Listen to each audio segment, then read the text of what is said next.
पुण्यापासून थोड्या अंतरावर एक जुनं विसरलेलं गाव होतं. धामणे. गाव फार मोठं नव्हतं, पण एक गोष्ट सगळ्यांना माहीत होती. गावाच्या टोकाला असलेलं ते मोठं, काळं, मोडकळीस आलेलं घर देशमुख वाडा. लोक म्हणायचे त्या वाड्यात कोणी राहत नाही, पण तो कधीच रिकामा नसतो. विहान देशमुख मुंबईतला एक आर्किटेक्ट. त्याच्या वडिलांचं निधन झाल्यावर त्याला अचानक एक कागद मिळाला. धामणे गावातला जुना वाडा जो आता त्याच्या नावावर होता. त्याला काहीच आठवत नव्हतं त्या गावाबद्दल. लहानपणी तो तिथे गेला होता, पण काही आठवणी धूसर आणि काही तर पूर्ण पुसलेल्या. तो ठरवतो, जाऊन पाहूया. विकायचं असेल तर आधी बघायला तर हवं. धामण्यात पोहोचल्यावर त्याला पहिल्यांदा जाणवली ती अस्वाभाविक शांतता. लोक त्याच्याकडे बघत होते, पण बोलत नव्हते. एका म्हाताऱ्या माणसाने शेवटी त्याला विचारलं, तू देशमुखांच्या घरात जाणार आहेस? हो, माझं घर आहे ते. म्हाताऱ्याच्या चेहऱ्यावर एक विचित्र भाव आला. घर नाही ते, भिंती आहेत, आणि भिंतींना आठवतं सगळं. वाडा खूप मोठा होता. दारं गंजलेली, खिडक्या अर्ध्या तुटलेल्या, पण तरीही तो उभा होता, जिवंत असल्यासारखा. विहानने दरवाजा ढकलला. दार उघडलं. आत धूळ होती, पण एक गोष्ट विचित्र होती. काही ठिकाणी धूळ नव्हती, जणू तिथे कोणी चाललं होतं अलीकडेच. तो तिथेच थांबायचं ठरवतो. रात्री 2 वाजता त्याला आवाज येतो, जणू कोणी भिंतीच्या आतून ठोकत होतं. तो उठतो. आवाज स्वयंपाकघराच्या बाजूने येत होता. तो तिथे जातो आणि आवाज थांबतो. पूर्ण शांतता. तो मागे वळतो आणि भिंतीवर त्याला दिसतं ओल्या बोटांनी काढलेलं काहीतरी. उघड मला. दुसऱ्या दिवशी तो गावात चौकशी करतो. एक वृद्ध बाई त्याला सांगतात, तुझ्या वडिलांनी वाडा बंद केला होता, कारण आत काहीतरी होतं. काय? ती थोडा वेळ शांत राहते. तुझी बहीण. विहान थिजतो. माझी बहीण नाहीये. आहे, होती, पण आता भिंतीत आहे. त्या रात्री तो पुन्हा त्या भिंतीजवळ जातो. आवाज पुन्हा सुरू होतो. तो भिंतीवर हात फिरवतो आणि त्याला एक रेषा जाणवते, जणू लपलेलं दार. तो जोरात ढकलतो. भिंत हलते. आत एक अरुंद खोली आणि मध्ये एक जुनं लोखंडी पलंग. पलंगावर काहीतरी बसलेलं. ती हळूहळू वर बघते. तिचे डोळे काळे, पूर्ण काळे. तोंडात काहीच नाही. ओठ शिवलेले. तिच्या हातावर लिहिलेलं, भाऊ. विहान मागे सरकतो. तू कोण आहेस? ती उठते आणि चालायला लागते, पण तिचे पाय जमिनीला लागत नाहीत. ती भिंतीतून बाहेर येते. अचानक त्याच्या डोक्यात आठवणी येऊ लागतात. तो लहान होता. त्याची बहीण सायली. ती सतत काहीतरी बघायची जे इतरांना दिसत नव्हतं. ती म्हणायची, भिंतीमध्ये लोक आहेत. वडिलांनी तिला बंद केलं त्या खोलीत, कारण ती वेडी झाली होती. पण एक रात्री ती ओरडत होती, ते मला आत खेचतायत. आणि मग शांतता. सायली त्याच्या समोर उभी होती. ती हळू आवाजात बोलते, तिचे शिवलेले ओठ न उघडता, तू मला सोडलंस. विहान थरथरतो. मला आठवत नाही, पण त्यांना आठवतं. भिंती हालायला लागतात. सगळ्या भिंतीमधून हात बाहेर येऊ लागतात. गावात दुसऱ्या दिवशी लोकांना वाड्यातून आवाज येतो. कोणी आत जात नाही, पण एक गोष्ट मात्र दिसते. वाड्याच्या भिंतीवर आता नवीन ओल्या बोटांनी लिहिलेलं असतं, आम्ही आता 2 आहोत. त्या घटनेनंतर धामणे गावात कोणीही त्या वाड्याकडे पाहायलाही तयार नव्हतं. रात्री वारा नसतानाही वाड्याच्या खिडक्या हालायच्या आणि कधीकधी एक आवाज ऐकू यायचा, कोणी आहे का? तो आवाज विहानसारखाच वाटायचा. काही दिवसांनी गावात एक नवीन माणूस येतो, राघव. तो एक यूट्यूबर होता, भुताटकी ठिकाणं एक्सप्लोर करणारा. त्याला वाड्याबद्दल ऐकायला मिळालं होतं. Perfect content. तो म्हणाला. गावकरी त्याला थांबवतात. तिथं जाऊ नकोस. राघव हसतो. कॅमेरा आहे माझ्याकडे. भूत असेल तर कॅप्चर करतो. रात्री 12 वाजता तो वाड्यात शिरतो. कॅमेरा चालू. गाईज, मी आता देशमुख वाड्यात आहे. दार आपोआप बंद होतं. धाड. तो मागे वळतो. Okay, that was not funny. तो आत फिरत असताना त्याला आवाज येतो. राघव.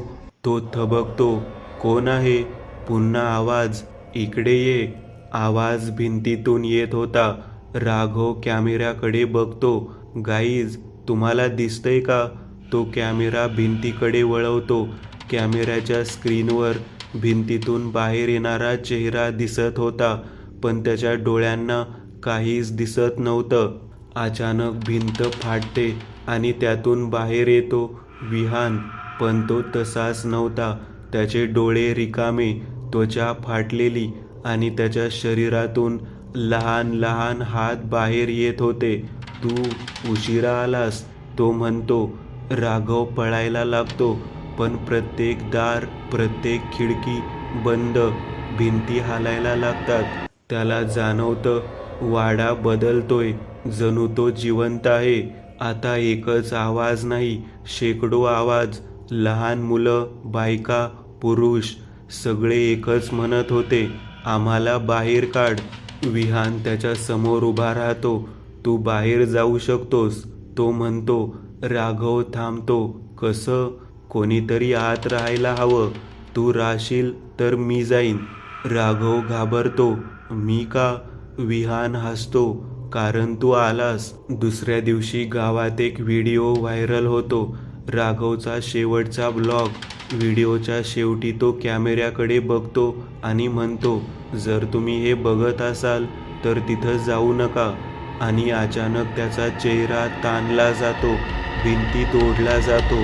त्या दिवसानंतर वाड्यातून आता 2 वेगळे आवाज येतात. एक विहानचा आणि दुसरा राघवचा. काही दिवसांनी वाड्याच्या भिंतीवर नवीन शब्द दिसतात. आम्ही आता 3 आहोत. आता तो वाडा फक्त उभा नव्हता, तो श्वास घेत होता. रात्री गावात शांतता असली तरी वाड्याकडून एक मंद, खोल आवाज यायचा, जणू भिंती आतून हलत होत्या आणि प्रत्येक श्वासाबरोबर त्या फुगत आकसत होत्या. गावकरी म्हणू लागले, तो वाडा नाही, ते काहीतरी जिवंत आहे. गावातल्या मंदिरात एक जुना पुजारी होता, गणेश भट. त्याला काहीतरी चुकतंय हे कळलं होतं. त्याने मंदिरातल्या जुन्या पेटीतून एक कागद काढला. तो कागद 1890 सालचा होता. त्यावर लिहिलेलं होतं, हे घर नाही, हे कैद आहे. आणि आपण कैदी नाही, आपण राखणदार आहोत. त्या कागदात एक नाव होतं, विष्णू देशमुख. तोच वाड्याचा पहिला मालक. पण तो फक्त श्रीमंत माणूस नव्हता, तो काहीतरी शोधत होता भिंतीच्या आतलं. विष्णू देशमुखाने वाडा बांधताना जमिनीखाली एक मोठं खोदकाम केलं होतं. कामगारांनी सांगितलं होतं, साहेब, खाली काहीतरी आहे. पण त्याने थांबवलं नाही. एक दिवस कामगार ओरडायला लागले, ते हलतंय. त्या रात्री विष्णू देशमुख एकटाच खाली गेला आणि त्याने ते पाहिलं. ते आकार नव्हतं, चेहरा नव्हता, फक्त एक काळोख, जिवंत. तो काळोख त्याच्याशी बोलला, मला बाहेर काढ. विष्णू देशमुख घाबरला, पण मोह झाला. मी तुला सोडवलं तर? काळोख म्हणाला, मी तुला सगळं देईन आणि बदल्यात थोडा वेळ शांतता. मग उत्तर, लोक. त्या दिवसानंतर वाड्यात लोक गायब व्हायला लागले. कामगार, नोकर, अगदी पाहुणे सुद्धा. कोणीही परत आलं नाही. पण वाड्याच्या भिंती त्या जाड होत गेल्या. गणेश भटने विहानच्या वडिलांबद्दलही वाचलं होतं. त्यांनी ते सगळं थांबवायचा प्रयत्न केला होता.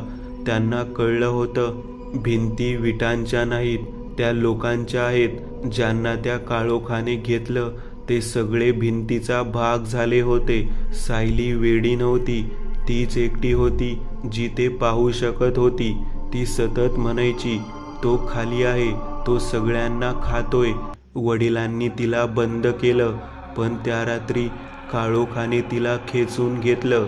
आता वाड्यात सायली, विहान, राघव आणि अजून कितीतरी, ते सगळे जिवंत होते, पण त्यांच्या शरीरात नाहीत, ते भिंती आहेत. त्या रात्री पहिल्यांदा काहीतरी बदललं. वाड्याच्या तळघरात जिथे ते काळोख होतं ते हललं. खूप वर्षांनी सगळ्या भिंती एकदम थरथरल्या आणि सगळे आवाज एकत्र ओरडले, तो उठतोय. गावात जमिनीला भेगा पडायला लागल्या, कुत्रे ओरडायला लागले, मंदिराची घंटा आपोआप वाजू लागली. गणेश भट ओरडले, तो बाहेर येणार आहे. वाड्याच्या आत विहान अजून थोडासा शुद्धीत होता. त्याला एक गोष्ट समजली, जर तो पूर्ण बाहेर आला तर गाव संपेल, पण त्याला एक मार्ग दिसला. एक जण पूर्णपणे त्याच्यात जाईल तर तो थांबेल. सायली पुढे आली, मी जाईन. विहान ओरडला, नको. ती हसली, तू मला आधी सोडवलंस, आता मी सगळ्यांना वाचवते. सायली त्या काळोखात उतरली. क्षणभर सगळं थांबलं, मग शांतता. दुसऱ्या दिवशी वाडा तसाच होता, शांत. पण एक गोष्ट बदलली होती. भिंतीवर आता लिहिलेलं होतं, ती अजून आहे. कारण काही रात्री गावात अजून एक आवाज येतो, भाऊ. सायलीने स्वतःला त्या काळोखात झोकून दिल्यानंतर धामणे गावात सगळं अचानक शांत झालं. वाड्याचे आवाज बंद झाले, भिंती हलणं थांबलं.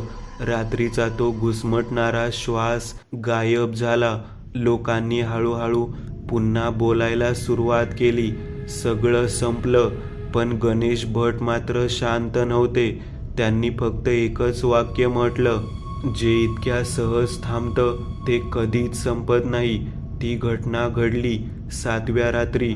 गावातल्या एका घरात एक लहान मुलगी झोपली होती. मध्यरात्री ती उठली आणि भिंतीकडे बघायला लागली. तिची आई विचारते, काय झालं? मुलगी हळू आवाजात म्हणाली, ती आत आहे आणि मला बघते. गावातल्या काही लोकांनी सांगायला सुरुवात केली, आरशात स्वतःचा चेहरा दिसत नाही. कधी कधी आरशात दुसरंच कुणीतरी दिसतं. एक स्त्री, डोळे काळे पण रडणारे. ती काहीतरी सांगायचा प्रयत्न करत असते. गणेश भटांना समजलं, सायली फक्त त्या काळोखात गेली नाही, ती त्याचा भाग झाली आहे. पण एक फरक होता, तो काळोख फक्त खात होता. सायली पाहत होती, समजत होती.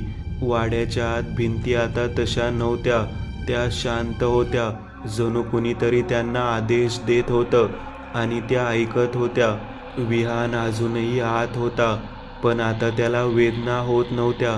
त्याला जाणवलं, कोणीतरी त्याला स्पर्श करतंय, हळू, ओळखीचं. सायली, तो म्हणाला. अंधारात एक आवाज आला. आता तो भयानक नव्हता, तो शांत होता. मी इथे आहे, तू ठीक आहेस? थोडा वेळ शांतता. मग ती म्हणाली, मी आता एकटी नाही. सायलीने काहीतरी वेगळं केलं होतं. ती ज्या काळोखात गेल्यावर तिने त्याच्याशी लढाई केली नाही, तिने त्याला समजून घेतलं. तो राक्षस नव्हता, तो हजारो वर्षांचा भुकेला अंधार होता.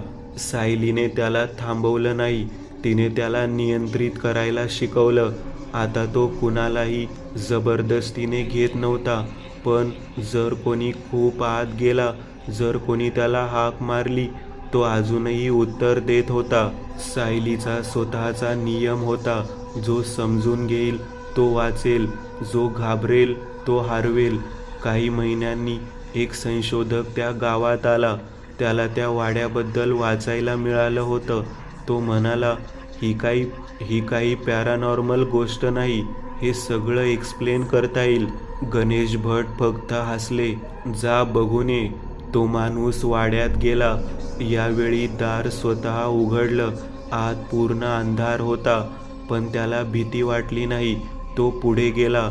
तळघरात त्याला ती दिसली, सायली. पण ती आधीसारखी नव्हती. ती अंधारात मिसळलेली होती, डोळे खोल पण जिवंत. तू कोण? ती हसते. मी घर आहे. हे सगळं काय आहे? ती जवळ येते. तुला खरंच जाणून घ्यायचं आहे. तो मान हलवतो. ती हात पुढे करते. मग आत ये. क्षणभर तो थांबतो. मग तिचा हात धरतो. दुसऱ्या दिवशी गावात पुन्हा एक बदल दिसतो. वाड्याच्या भिंतीवर लिहिलेलं असतं, आम्ही आता 4 आहोत. आता धामणे गावात एक नवीन नियम आहे. त्या वाड्याकडे जाऊ नका, कारण तिथं भूत नाही. तिथं काहीतरी आहे जे तुम्हाला समजून घेतं. पुढची भयकथा. रात्र, जेव्हा गाव झोपत नाही. साताऱ्याच्या डोंगरात एक गाव आहे, कातरवाडी. छोटंसं, शांत, पण एक विचित्र नियम सगळ्यांना माहीत आहे. रात्री 12 नंतर घराबाहेर पडायचं नाही. कोणी का ते सांगत नाही, फक्त एवढंच म्हणतात, त्या वेळेनंतर गाव तुमचं राहत नाही. रोहन, पुण्यातला फोटोग्राफर. त्याला अनएक्सप्लोर्ड प्लेसेसची आवड. कातरवाडीबद्दल ऐकून तो लगेच तिथे पोहोचतो. गावात पोहोचल्यावर त्याला लगेच जाणवतं, लोक त्याच्याकडे पाहतात पण बोलत नाहीत. एक म्हातारी बाई त्याला थांबवते. तू नवीन आहेस ना? हो. ती त्याच्या डोळ्यात बघते. 12 नंतर बाहेर पडू नकोस. आवाज आला तरी, नावाने हाक मारली तरी दरवाजा उघडू नकोस. रोहन हसतो. असं काय आहे बाहेर? ती फक्त म्हणते, तूच बघशील. रोहनला नियम पाळायचा नव्हता. रात्री 12 वाजले. सगळं गाव शांत. एकदम घंटा वाजते. दूर कुठेतरी तो कॅमेरा घेऊन बाहेर पडतो. गाव पूर्ण रिकामं, पण काहीतरी चुकत होतं. घरं तशीच होती, पण काहीतरी थोडंसं वेगळं. जणू तेच गाव, पण कॉपी. रस्त्यावर त्याला एक माणूस दिसतो. तो हळू चालत होता. रोहन म्हणतो, भाऊ, इथे. तो माणूस थांबतो. हळूहळू मागे वळतो. त्याचा चेहरा नव्हता, फक्त गुळगुळीत त्वचा. रोहन पळायला लागतो, पण रस्ता संपत नाही, गाव संपत नाही. तो जितका धावतो तितकंच ते वाढतं. आता त्याला आवाज येतो, रोहन. तो थबकतो. हा आवाज त्याच्या आईचा होता. त्याला त्याचं स्वतःचं घर दिसतं, पुण्यातलं. दरवाजात त्याची आई उभी. ये आत. रोहन गोंधळतो. हे कसं शक्य आहे? तो जवळ जातो. आई त्याच्याकडे बघते, पण तिचे डोळे पूर्ण काळे. ती हसते. तू आम्हाला ओळखलंच नाहीस. आणि अचानक तिचा चेहरा ताणला जातो, जणू काहीतरी आतून बाहेर येतंय. रोहन मागे वळतो. आता सगळीकडे लोक उभे होते. आई, मित्र, ओळखीचे, पण सगळ्यांचे डोळे काळे. आणि सगळे एकाच आवाजात म्हणतात, तू कोणाला मान्य करशील? एक नियम होता, जर त्याने कुणाला खरं मानलं तो तिथेच अडकणार. रोहन कसाबसा डोळे बंद करून बसतो. आवाज, हाक, रडणं सगळं चालू असतं. सकाळ होते. तो पुन्हा आपल्या खोलीत असतो. तो जिवंत होता, पण काहीतरी बदललं होतं. आरशात त्याला स्वतः दिसत होता, पण कधीकधी त्याच्या रिफ्लेक्शनचे डोळे काळे दिसायचे. तो ठरवतो, आज बाहेर जाणार नाही. 12 वाजतात. दारावर टकटक. आवाज, रोहन, मी आहे. दरवाजा उघड. तो ओळखतो त्याचा स्वतःचा आवाज. तो थरथरतो. मी आत आहे. मग बाहेर कोण आहे? सकाळी गावकरी दार उघडतात. रोहन आत बसलेला असतो, शांत, हसत. तो म्हणतो, मी बाहेर गेलो नव्हतो, पण गावात दुसऱ्या दिवशी कोणीतरी सांगतं, रात्री 12 नंतर एक माणूस फिरत होता, रोहनसारखा दिसणारा. आता गावात नवीन नियम आहे, जर तुम्ही रात्री बाहेर गेलात तर परत आलात तरी खात्री नसते तुम्हीच आहात की नाही. कारण कातरवाडीमध्ये रात्री 12 नंतर कधीकधी एक आवाज येतो, मी खरा आहे, तो नाही. रोहन अजूनही कातरवाडीत होता. दिसायला सगळं नॉर्मल. तो गावात फिरत होता, लोकांशी बोलत होता, पण गावकरी त्याच्याकडे बघताना थोडं थांबत होते, जणू ते खात्री करत होते, हा तोच आहे ना. एक दिवस रोहन चहाच्या टपरीवर बसला होता. चहा घेताना तो अचानक म्हणाला, मी काल रात्री बाहेर गेलो होतो. टपरीवाला थिजला. तू बाहेर गेला होतास? रोहन गोंधळला. नाही म्हणजे? तो थांबला, कारण त्याला आठवलं तो बाहेर गेला नव्हता. त्या दिवसापासून त्याच्या आठवणी बदलायला लागल्या. काही गोष्टी त्याने केल्यासारख्या वाटत होत्या, पण त्याला खात्री नव्हती. काही रात्री त्याला स्वप्न पडायचं, तो गावभर फिरतोय, लोकांशी बोलतोय, पण सकाळी त्याच्या चपला मातीने भरलेल्या असायच्या. एक म्हातारा गावकरी गणेश काकांनी सांगितलं, काल तू माझ्या घरी आलास. रोहन म्हणाला, मी? कधी? रात्री 1 वाजता. रोहनच्या अंगावर काटा आला. त्या रात्री रोहन झोपत नव्हता, तो जागा होता. 12 वाजले. दारावर टकटक. तो काही हलला नाही, पण यावेळी दार आपोआप उघडलं. दारात उभा होता रोहनच, एकदम तसाच, पण त्याचे डोळे पूर्ण काळे. दोघे एकमेकांकडे बघत होते खूप वेळ. मग बाहेरचा रोहन हसला. तू मला अडवू शकत नाहीस. आतला रोहन थरथरला. तू कोण आहेस? तो उत्तरला, तूच. तो पुढे म्हणाला, त्या रात्री तू निवड केली नाहीस, म्हणून आम्ही दोघं झालो. आता खेळ बदलला होता. एक आत एक बाहेर, पण फक्त एकच खरा राहू शकतो. दुसरा रोहन दिवसाही दिसायला लागला. गावात लोक त्याला पाहत होते. तो नॉर्मल वागत होता, हसत होता, पण कधी कधी त्याच्या सावलीची हालचाल वेगळी असायची. गावात चर्चा सुरू झाली. दोघे आहेत, कोण खरा? कुणावर विश्वास ठेवायचा? एक मुलगा गायब झाला.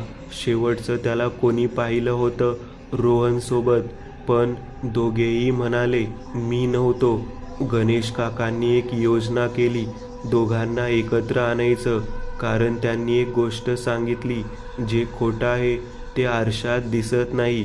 गावातल्या मंदिरात मोठा आरसा आणला. दोघे रोहन समोर उभे होते, सगळे गावकरी आजूबाजूला. दोघांनी आरशात पाहिलं. क्षणभर दोघेही दिसत होते.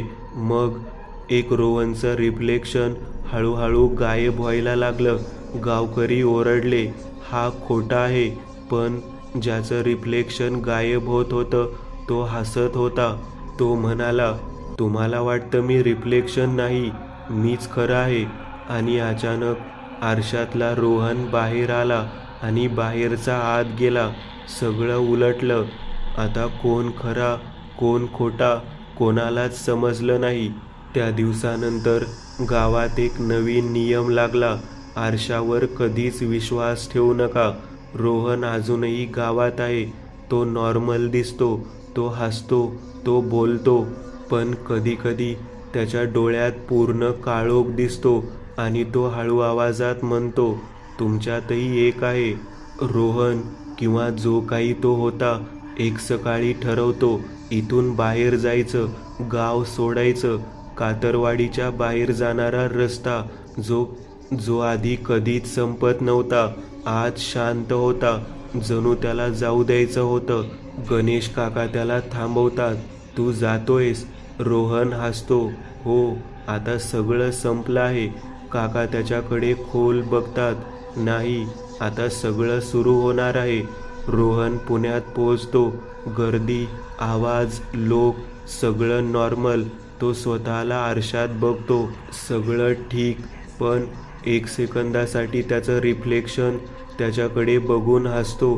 तो नाही, तो कॅफेमध्ये बसलेला.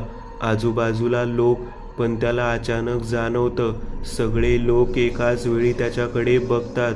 पण सेकंद, मग पुन्हा सगळं नॉर्मल. रात्री त्याच्या शेजारच्या फ्लॅटमधून आवाज येतो. एक माणूस ओरडतो, तो मी नाही, तो मी नाही. लोक जमा होतात. दरवाजा उघडतो. आत एक माणूस उभा आणि त्याच्यासमोर तोच दुसरा माणूस. रोहनला समजायला लागतं, हे फक्त त्याच्यासोबत नाही, हे सगळीकडे होतंय. लोकांना स्वतःचे दुसरे दिसायला लागले होते. तो विचार करतो, मी हे इथे आणलं का? उत्तर त्याला माहीत होतं. त्या रात्री त्याच्या घरात आरशात त्याला तो दुसरा दिसतो. यावेळी स्पष्ट. तो म्हणतो, तू आम्हाला बाहेर आणलंस. रोहन थबकतो. आम्ही? तो हसतो. आम्ही एक नाही, खूप आहोत. त्या दुसऱ्याने सांगितलं, प्रत्येक माणसात दोन असतात, एक जो जगतो आणि एक जो लपतो. आणि आता आता आम्ही बाहेर येतोय. बातम्या सुरू होतात. लोक स्वतःशी बोलताना दिसतात. CCTV मध्ये 2 वेगवेगळे चेहरे. काही लोक अचानक गायब होतात. एक वैज्ञानिक टीम हे सगळं इन्व्हेस्टिगेट करते. ते म्हणतात ही कलेक्टिव्ह हॅल्युसिनेशन आहे. पण त्यांच्याच लॅबमध्ये एक सायंटिस्टने ओरडायला सुरुवात केली, तो माझ्यासारखा नाही, तो जास्त खरा आहे. रोहनला कळतं हे थांबणार नाही, कारण हे काहीतरी बाहेरून आलेलं नव्हतं. हे आधीपासूनच सगळ्यांच्या आत होतं. तो परत कातरवाडीला जायचं ठरवतो. जिथून सुरू झालं तिथेच थांबवता येईल. तो गावात येतो, पण गाव तसंच नव्हतं. घरं वाकलेली, रस्ते बदललेले. जणू ते गाव आता दुसऱ्या जगात अडकलेलं. गावातले सगळे लोक त्याच्याकडे बघत होते, पण सगळ्यांचे डोळे काळे. गणेश काका पुढे येतात, पण तेही बदललेले. ते म्हणतात, तू उशिरा आलास. रोहन विचारतो, तुम्ही? ते हसतात, आम्ही आधीच बदललो होतो, तू फक्त दार उघडलंस. रोहन थांबतो. त्याला समजतं हे थांबवणं शक्य नाही. तो हळू आवाजात म्हणतो, मग मीच का नाही? आणि तो हसतो. त्याचे डोळे काळे होतात. कारण कधीकधी जेव्हा तू एकटा असतोस आणि तुला वाटतं कोणीतरी तुला बघतंय, कदाचित तो कोणी दुसरा नाही, तो तूच आहेस.